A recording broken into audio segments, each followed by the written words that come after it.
Kayo bang mga military pati police, would you still continue to support a drug addict? Alam ninyo kung mana, pero tanungin mo lang yung Presidential Security Command, puro military man yan.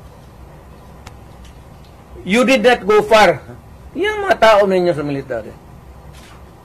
Hanggang kailan kayo magsuporta ng drug addict na presidente?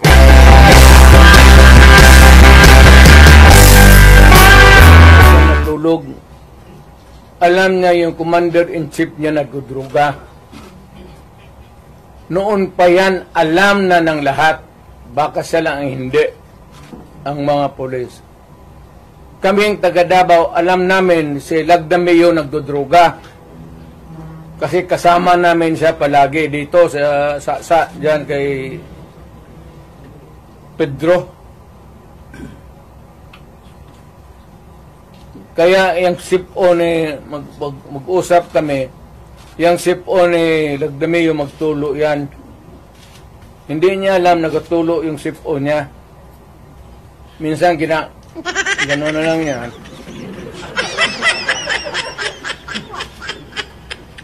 Alam ni Marcos na si Lagdameo durugista. Alam ni Lagdameo na durugista. Magkasama yan sila sa hit-hitan. So, another appropriate question would be yung ito with sincerity. Kayo bang mga military pati police, would you still continue to support a drug addict? Alam ninyo kung mana, pero tanungin mo lang yung Presidential Security Command, puro military man yan. You did not go far. Yung mga tao ninyo sa military. Hanggang kailan kayo magsuporta ng drug addict na presidente? Sabihin mo sa amin. Kasi nagpapatulong kami to get the answers.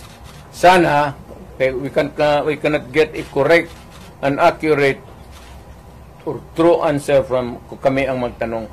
Barado kami ngayon eh. So under the constitutional provision of the right to be heard, kailangan sagutin ninyo yan.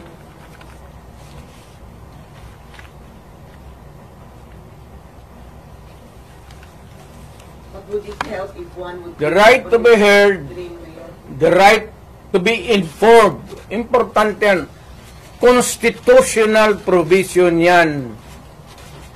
Mr. General sa military. And the right of the people to seek redress of grievance. Kayo lang ang makabigay niyan ngayon. The right of information, you protect that right and allow us to use it. And we are seeking for redress of grievance of the abuses of government. Huwag na lang yung dalawang babae na inaano nila. Karaming sabi, ganon, tantrum. Hysterical yun, hindi yun ano. Eh, kung ikaw may kasama ka na worker mo, delirium na, what are you supposed to do? Ako sa isang tanong naman. Mr. Military, give us a right. The right of information that is true and correct, the right of redress of grievance, and the right to protect us. To be short of challenging Browner niya. To be short of challenging Browner niya. Wala akong tina-challenge. I don't have to challenge to anybody. I'm challenged to the military itself. The whole of the military, kasi sila ang supposed to be protector of the Constitution. Now tell me, kung protector sila ng Constitution, are they willing to still protect the President who is a drug addict for another 4 years? At kung sabihin mo hindi nila alam, address, sabihin ko, wag tayo magbulahan. Alam ninyo yan noon, alam ninyo ngayon yan. Sabihin lang ninyo, kaya kung gano'n na lang, sabihin ko sa lahat ng mga bata dito sa Pilipinas, guys, follow the President, start smoking marijuana and graduate sa Cebu. Ang Presidente, gano'n. The best example is gano'n. But people are looking up to you as a patriot and nationalist. Ikaw yung And then, people looking at me because that President is silent. Kita mo ulit siyang ginawa. Dapat at first stage pa ng laalitan, sandali. Hindi naman dumaan estudyante yan eh. Yan si Sulaika,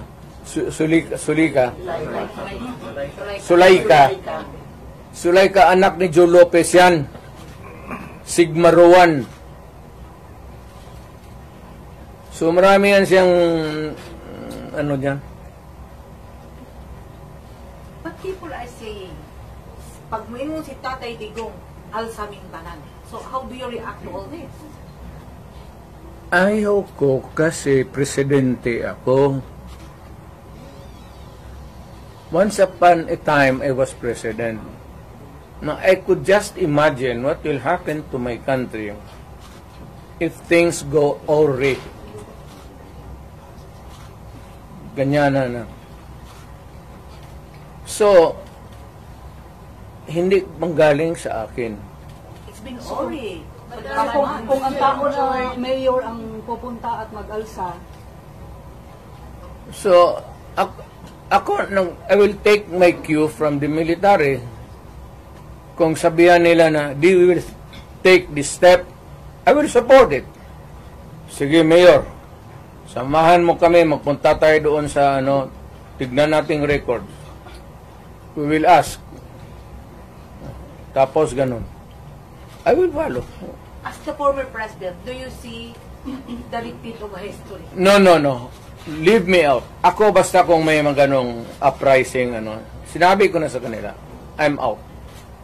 Wala akong participation. But will you not No nothing. to enjoy just No nothing. You're just airing out as a citizen. Mayor, I mean, to enjoin them to opt out, what? to opt out from supporting what you said was Durug is the president. Are you not going to enjoin them to opt out? That's civilian na ako. I have no authority to order No, not them to. order, but just enjoin them or And I am not enjoining them. I am not telling them anything. Ito lang ang tanong ko sa military. Hanggang kailan kayo magsuporta ng drug addict? Yes, about 4 years. Tayo magsabi, yes sir, we are a loyalist bunch of sabihin ko sa Pilipino, taga Davao, sabi nitong mga military natin, okay daw.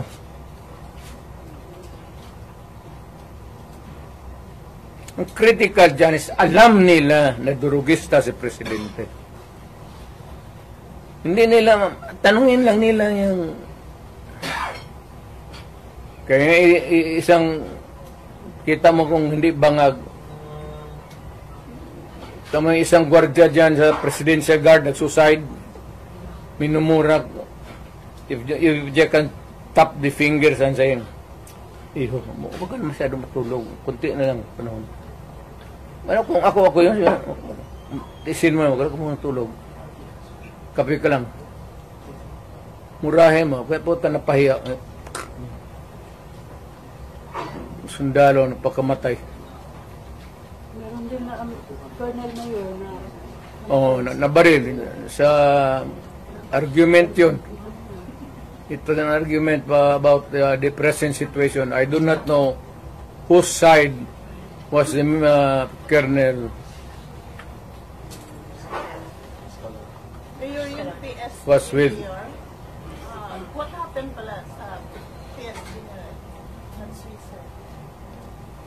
Colonel, hindi man nagsuicide yun. Yung PSG Yung PC nagsuicide talaga. Minura niya.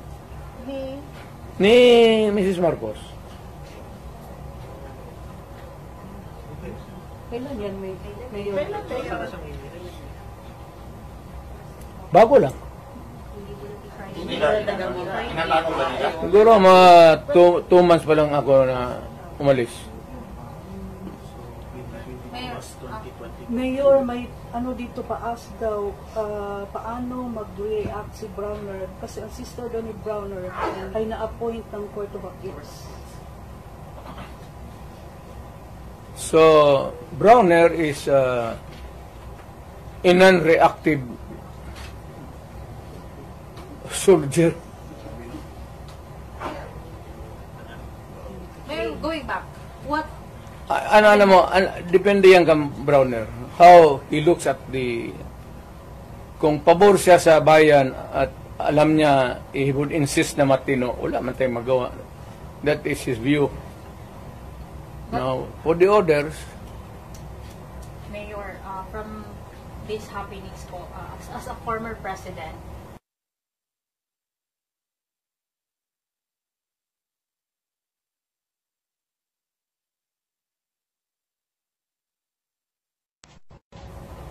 ma'am, sinasabi ko na ngayon, there is a fracture. There's a fracture now in the governance of Marcos. It cannot be remedied. There is no relief in sight. It is only the military who can correct it. How? I do not know. how if, Sila man yung protector ng konstitusyon. So, bahala sila. what if the military will not do something, sir? Di palakpakin. Let us applaud the military. We applaud the military for doing nothing.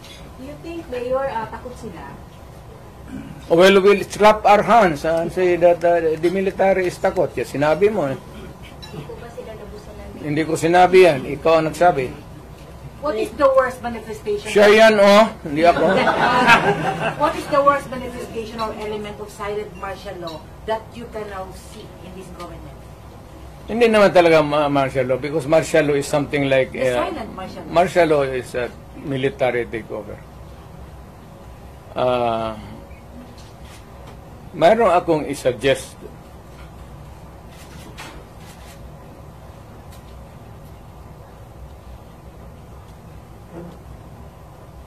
Itong fracture na ito, mabigat, no? Because ang nasa taas sa Congress, tambaloslos, pati ang presidente, they're now trying to be in cahoots. They would attempt to change the Constitution. Diyan na magulo dyan talaga dyan. And to make Martin from Speaker mag-transition to si Martin mag-transition to Speaker to the parliamentary prime minister. And there is the ceremonial president na lang si Marcos. So what's your reaction for the